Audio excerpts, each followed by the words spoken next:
What's going on, family? Hey, in today's video, we're gonna tackle how to never preach another boring sermon again. That's right, I love talking about preaching. I'm super passionate about the art of preaching, developing the craft of communicating. So if you haven't already subscribed to this channel, how about you hit that subscribe button? We're a new channel, we're a young channel. Every single subscriber counts. And there's lots of things to talk about when it comes to preaching. We could talk about heretical sermons. We could talk about sermons that are just too long. We could talk about all kinds of sermons, but today we're going to talk about boring sermons, and we're just going to tackle boring communication because nothing does injustice to the beauty of Scripture like a boring sermon, okay? I've heard some heretical sermons that are at least interesting, okay? So they're at least entertaining, but nothing worse than to have truth and to not package it well, to have a good product, but to not package it well. Obviously, we're in the middle of a global pandemic.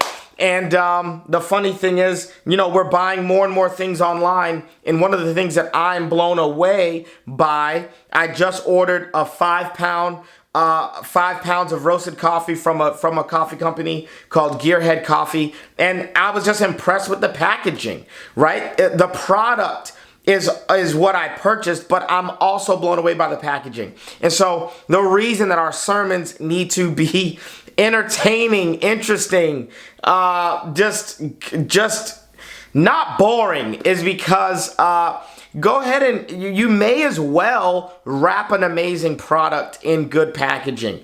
So I'm going to give you 3 keys, okay, to put an end to boring sermons. Number 1, and all of these are I'm going to get pushback, I know. People are going to probably give me some comments that are going to, I'm rocking the boat, and I know I'm rocking the boat, but in rocking the boat, I'm actually proving my own point. So number 1, I want you to be provocative. That's number 1. Be provocative. I want you to take some risks. Say something memorable. Step on some toes. Don't offend for the purpose of being offensive, but let the truth do its job. So let's talk about being provocative. If I get up in front of a crowd of people and I say, Jesus was born in a manger, well, that's not provocative. Although it is true, it's not provocative. So what do you mean by provocative? Well, provocative is a statement that needs to be proven. Provocative is a statement that needs to be proven. Okay? If I cannot unprove, disprove, or prove what I'm saying, then it's not really provocative. Provocative is something where there are people who are going to agree with me and disagree with me. Provocative is, there are times where I just preached in North Texas a week ago or 2 weeks ago, and I most definitely said the word ho. That's right, ho. I talked about being a man ho, being a hoe, just hoeing around, you know what I mean? And the students, every single student in that room is going to remember, one time there was this crazy black dude preached and he just kept saying ho. Actually, he said the word thought. I was shocked, right? That's memorable. And I remember when I was a youth pastor, I remember doing a whole sermon series on pornography. Number 1, it was helpful. But number 2, it was just interesting. It was not boring. And I remember in talking about sexual immorality, sexual purity, I remember saying no digital sex. No digital sex. Hey, if you're going to be pure, if you're going to live for God, we don't believe in digital sex. What's digital sex? Well, hey, these are my digits. We don't use them for sex. That's right. We don't use digits for sex. And I remember saying, everybody hold up your hands. Hey, we don't insert our digits. We don't wrap our digits around anything. We don't use our digits for sex. No digital sex. What was that? That's right, ladies and gentlemen. That's called provocative. Is it true? Yeah, it's true. For my middle school students and high school students, they needed to know that sexual purity extended even to their hands, to what they touched. That sexual purity wasn't just about their mouth or their sexual organs, but it was about their hands. No digital sex. That's provocative. Then I can prove it. I can prove to you how inserting your digits or wrapping your digits around something actually can lead down the road of more and more and more sexual activity or sexual promiscuity in your life. So, number one, be provocative. Please. Jesus was provocative. You realize that the stuff that this man said got him killed. The stuff Jesus said, people picked up stones to throw them at Jesus. People were not happy about the stuff that Jesus was saying. John the Baptist is upset. I mean, everybody's pretty ticked off about the stuff Jesus is saying. He's talking about being the Son of God. And because these things that Jesus said are normal to us now, we don't realize how shocking they were. And Jesus was provocative. Therefore, I think preachers need to be provocative. Okay? Number two, be polarizing. That's right. Be polarizing. I want to say it exactly how I typed it out here. In trying to relate to everyone, you will end up relating to no one. In trying to relate to everyone, you'll end up relating to no one. You actually need to be polarizing. You need to be yourself and find your voice. Everyone's not going to like you. So if you're in the realm of public speaking or pastoral or preaching ministry and you're in it for the likes, you will always be a boring communicator because you'll become a people pleaser. And it's just not the role of a communicator to be a people pleaser. It's just not. Good communicators are indeed polarizing. Now, it doesn't really matter to me what you think about our president, our current president, Donald Trump. He's a brilliant communicator. And now, I'm not saying whether or not I vouch for him politically. I'm saying nothing about his politics. This is not a political statement. I'm just saying he's a brilliant communicator. Why is he a brilliant communicator? Because he knows how to talk to his base. At the end of the day, the reason why you need to find your voice is so that you can find your tribe. And Donald Trump is not trying to convince everyone to like him. Nope, he just wants his tribe to like him. So it's okay to be polarizing as a communicator.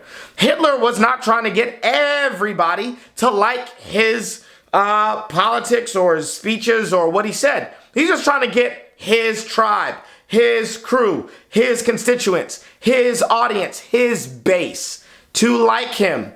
And you've got to find your voice so that you can find your tribe. And when you find your tribe, you know what your tribe wants to hear. You know what your tribe is afraid of. You know what your tribe is worried about. You know what your tribe is apprehensive about. You know what your tribe aspires to. You know what your tribe, you know what's going to resonate with your base, with your tribe. Again, another polarizing individual, Candace Owens. People like Candace, people hate Candace, but there's no in between. And you kind of want to be the same way. You don't want there to be an in between. People weren't in between about Jesus. People weren't in between about Paul. People stoned Paul and they stoned Jesus. These were polarizing figures. People weren't kind of like lukewarm about Elijah. Nah, people either liked him or they hated him. Who's that? That troubler of Israel. Like at some point, if you're going to be remembered, you're going to have to find your voice and find your tribe and communicate to that tribe. Communicate to that base. Whether you like Candace Owens or you dislike Candace Owens, guess what? You know who she is. And that is the point. That's the only point that I'm making. Whether you like Donald Trump or you dislike Donald Trump, whether you like Donald Trump or don't like Donald Trump is really irrelevant. We're not making a political statement. But guess what? You know who the man is. Whether you like Hitler or whether you don't like Hitler, irrelevant to me. Well, that's not really irrelevant. I hope you dislike Hitler. But either way, he was a successful communicator. And all I'm trying to do is to get you to become a successful communicator. So number one, you actually want to be provocative. You want to add something new to the conversation. You want to say something that other people haven't said. Stop playing it safe. actually be provocative. I'm at a point now, and I'm not saying I'm an expert, but I kind of act like I don't want to be provocative.